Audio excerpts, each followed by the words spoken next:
ये सभी को आज हम देवी भागवत पुराण का एक सुंदर भाग को समझेंगे। ऋषियों ने सोदरी से कहा, हे सौम्या, कलयुग की पाप और अशांति से बचने के लिए बहुत से ब्राह्मण और इससे पवित्र वन नैमिषारण्य में इकट्ठा हुए हैं।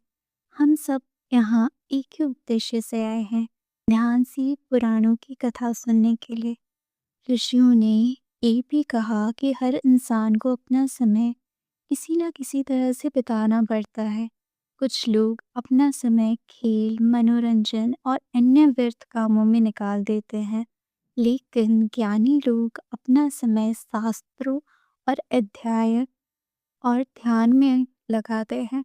लेकिन शास्त्र बहुत बड़े और कठिन होते हैं, उनमें कई तरह के वाद विवाद और तर्क होते हैं, जिससे कभी-कभी सच को समझना मुश्किल हो जाता है।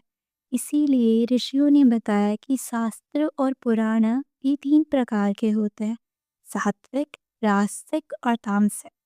पर ऋषियों ने सूत जी से कहा, आपने पहले एक बहुत पवित्र पुराण भागवत का नाम लिया था, जो वेदों के समान महान माना जाता है।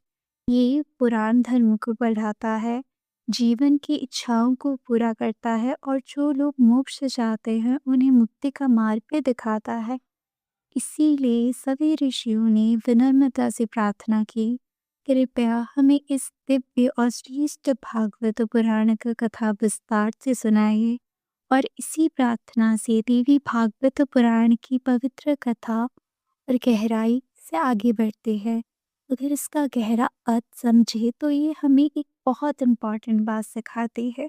कलयुग में सबसे बड़ा संघर्ष बाहर नहीं बल्कि हमारे मन के अंदर होता है। इसीलिए ज्ञानी लोग अपना समय व्यर्थ चीजों में नहीं बल्कि ज्ञान, धर्म और भक्ति को समझने में लगाते हैं। यही देवी भागवत पुराण का एक सुंदर संदेश है। कलयुग में मन को पवित्र रखने का सबसे बड़ा मार्ग है दिव्य ज्ञान और भक्ति।